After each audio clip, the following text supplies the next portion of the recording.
clássico nacional entre São Paulo e Vasco da Gama. Já foi até final de Campeonato Brasileiro em 1989, caminhando para os instantes finais. Eram 10 de acréscimo, mas o Voaden resolveu dar mais 2 minutos de acréscimo. Por enquanto, São Paulo 4, Vasco 2. Rodrigo Bueno, Mari Pereira e Zé Elias estão aqui comigo. Bueno, ainda não terminou o jogo, mas acho que em 30 segundos o São Paulo não vai ceder o resultado, não vai ceder o empate. Mas a gente vê assim, São Paulo 4, Vasco 2.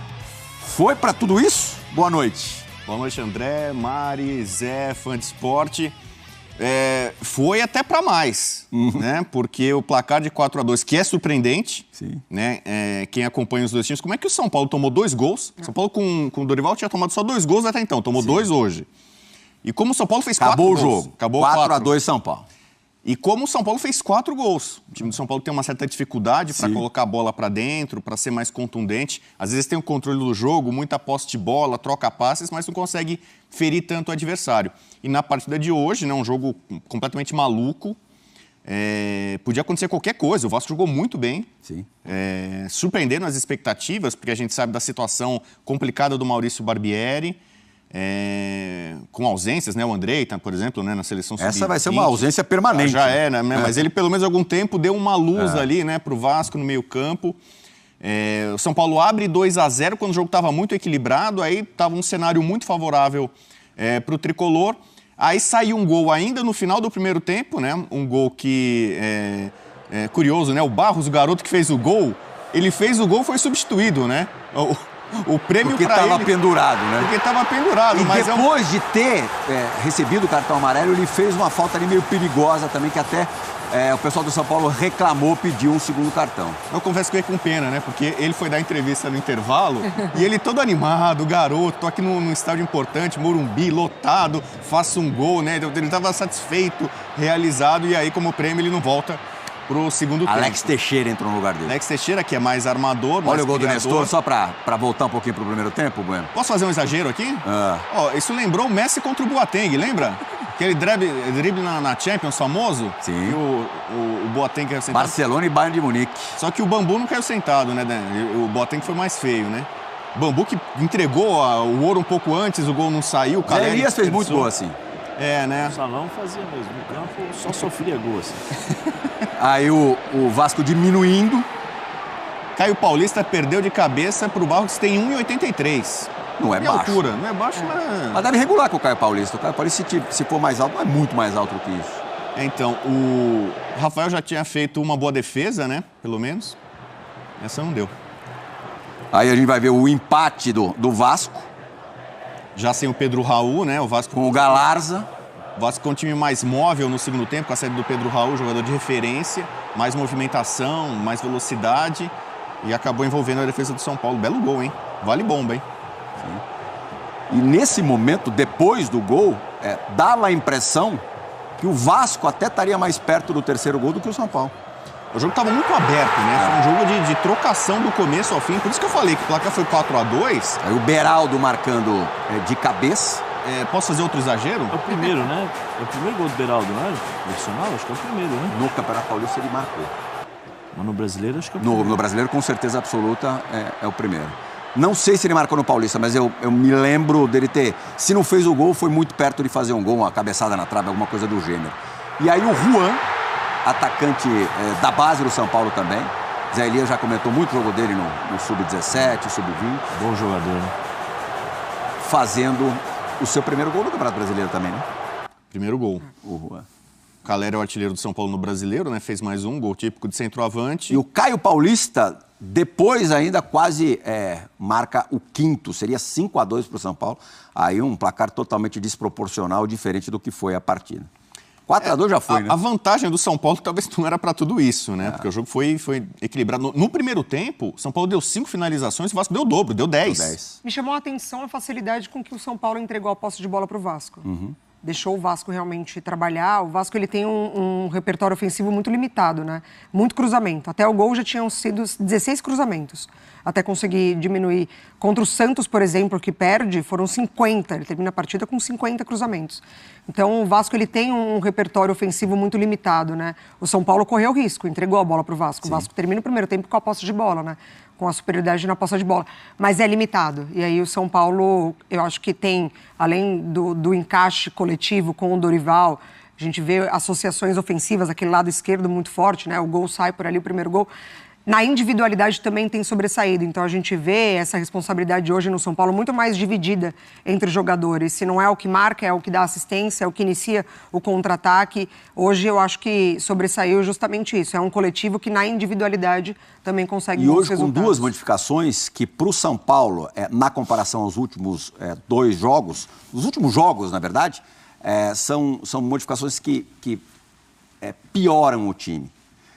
O Arboleda talvez seja o principal jogador do São Paulo hoje. Não esteve em campo, sentiu cãibra ali, era um princípio de fadiga, foi poupado no jogo de hoje. Nem sei se ele vai jogar na terça-feira pela Copa Sul-Americana. O Diego Costa, que depois de ter se lesionado, de ter passado por uma cirurgia, atuou muito pouco. E começou o jogo hoje entre os titulares ao lado do Beraldo, dois jogadores formados na base do São Paulo. E o Pablo Maia entra no segundo tempo, no lugar do Marcos Paulo.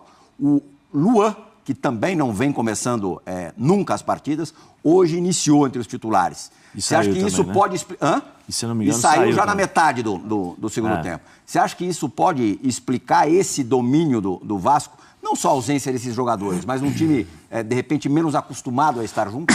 Boa noite, Prihal. Boa noite, Bubu. Bubu vejo todo dia, né? Boa noite, Mário. Boa noite a todos que estão nos assistindo. É natural isso, né, Prihal? Quando você não tem as suas referências, não tem o entrosamento, quando você tem um pouco de dificuldade, o Vasco colocou o São Paulo em dificuldade, você perde um pouco o seu ponto de localização dentro do campo, né? Então tem dificuldade. Se eu estou jogando com você há vários jogos, eu estou com dificuldade, eu sei onde eu vou te encontrar. Então eu toco para você, eu toco para o Bubu, toco para a Mário. Então fica muito mais fácil e é automático no nosso cérebro a questão do entrosamento. Quando você não está acostumado a jogar, nessas frações de segundos que você tem que procurar a solução, o time adversário está no encaixe, está te marcando, está te pressionando. E aí o São Paulo teve dificuldades, especialmente no primeiro tempo. No segundo tempo, com a entrada do Alex Teixeira, o Vasco partiu para cima do São Paulo e deixou um pouco espaços para o São Paulo jogar, mas só que o São Paulo não conseguiu.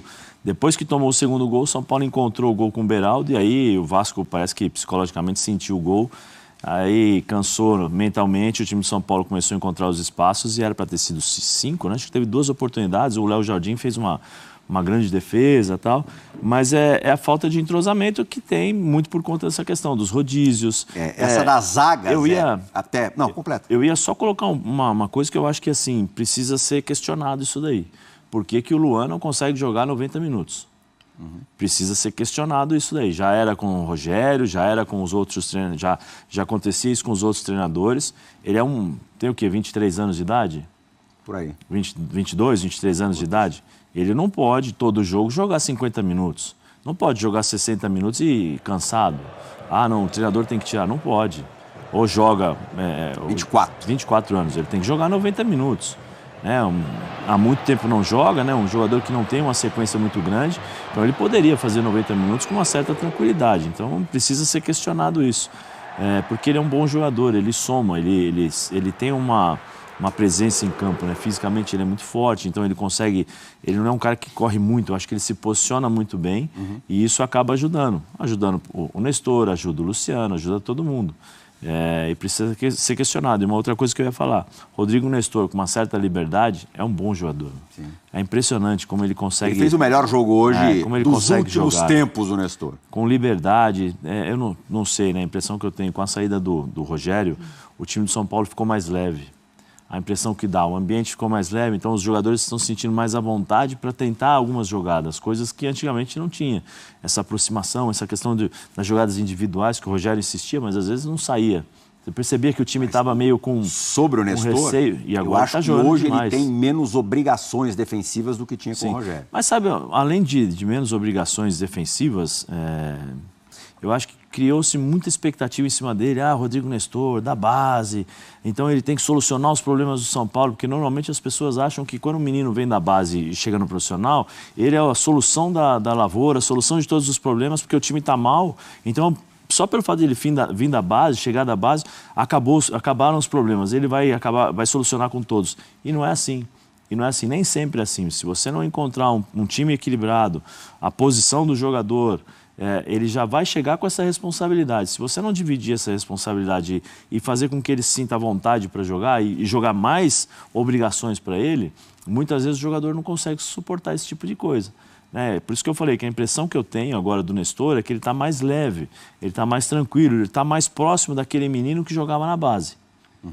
De mobilidade, de tentar um 2, de ser o cara de parar a bola, de olhar. Jogava até com o Diego jogando de volante, né? O Diego Costa. E você sabe que a gente conversou com o Nestor aqui, né, recentemente, e ele falou sobre trabalho psicológico que ele tem feito, né, acompanhamento, e aí eu perguntei para ele qual que tinha sido o gatilho para ele buscar esse acompanhamento, né? Porque é tão necessário, a gente não vê tanto ainda, né? E ele falou que na temporada passada ele viu tantos colegas dele de base saindo do time, sendo negociados, enfim, jogadores que subiram com ele para o profissional, que ele percebeu que em um determinado momento a responsabilidade ia recair sobre ele. Então ele ia ficar praticamente sozinho para assumir essa responsabilidade do menino que veio da base com um momento tão difícil de São Paulo. E aí que ele procurou ajuda para conseguir lidar com essa pressão. Ele estava virando... Né? Achei bem interessante. Ele estava virando Igor Gomes. No sentido de ser o perseguido pela torcida do São Paulo. Quem vai aos jogos no Morumbi percebe que sempre que acontece alguma coisa de errado no campo, o primeiro cara a ser procurado pela torcida é o Nestor. Dava para ver isso no Morumbi.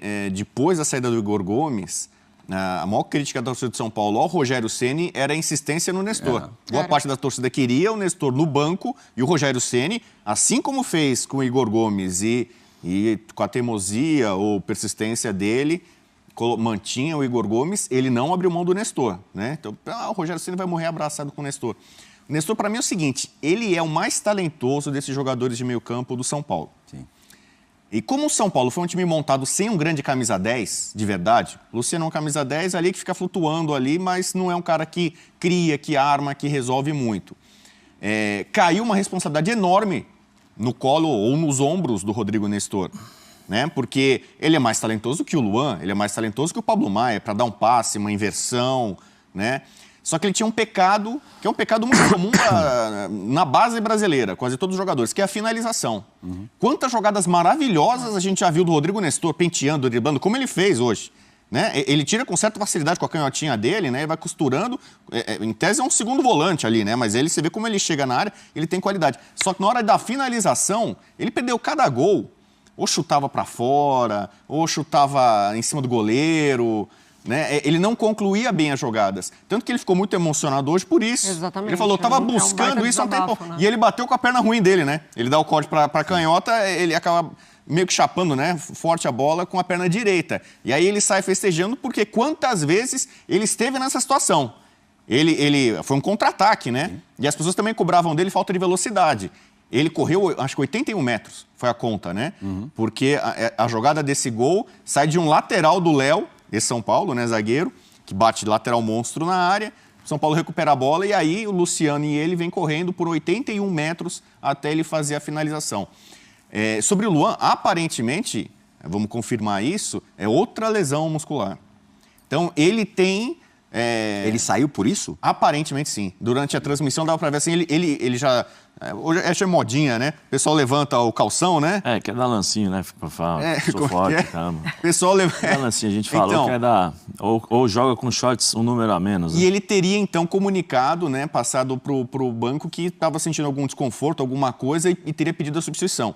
E a gente sabe que o Luan, que normalmente é meio parrudinho, né? A complexão física dele normalmente é assim, ele é meio sujeito a lesões. Ele teve uma lesão grave e rara, né? Acho que chama... mas tem alguma... Tá aí, galera. Grande vitória do São Paulo contra o Vasco, 4-2. São Paulo que hoje deu aula de contra-ataques no Morumbi, né? 2 gols ali de contra-ataques. O do Rodrigo Nestor e o último gol, né? 4-2. E o São Paulo começou muito bem a partida. Até achei que seria um jogo mais tranquilo, mas o time vacilou. O Vasco diminuiu ali ainda no primeiro tempo. Até chegou a empatar a partida, mas o São Paulo foi feliz, né, e saiu com a vitória. Não teve o poder de reação, né, após o empate do Vasco, foi buscar a vitória e 3 pontos no Morumbi. Mais uma boa partida. O time cometendo ali alguns vacilos, né, mas acredito que o Dorival vai corrigir isso aí para a sequência dos próximos jogos. Mas vale destacar aí, né, essa reação do São Paulo após a chegada do Dorival Júnior. Mais uma vitória aí contra o Vasco. E o São Paulo, aos poucos, vai evoluindo. O Rodrigo Nestor, um jogador que muito criticado, né, pela torcida, às vezes, hoje marcando um golaço. Fez um golaço ali naquele contra-ataque. São Paulo deu aula no contra-ataque. O Luciano fez uma boa partida também, né? Fez um bom jogo. Caleri também voltando a marcar. Isso é muito bom para dar confiança aí para os jogadores para a sequência dos próximos jogos. Agora, na outra semana já vai ter a rodada da Sul-Americana e o São Paulo chega com muita moral, com muita confiança para essa partida. Uma boa vitória contra o Vasco no Morumbi, mais de 50 mil torcedores. O Morumbi estava lotado, a torcida estava em peso apoiando o time e assistiu aí, viu, né? Mais uma boa vitória, mais 3 pontos. Agora é focar nas próximas partidas. Deixa a sua opinião aqui, o que você achou do jogo. Se inscreve, ativa aí o sino para você estar recebendo todos os vídeos do canal. Valeu, galera, e até o próximo vídeo.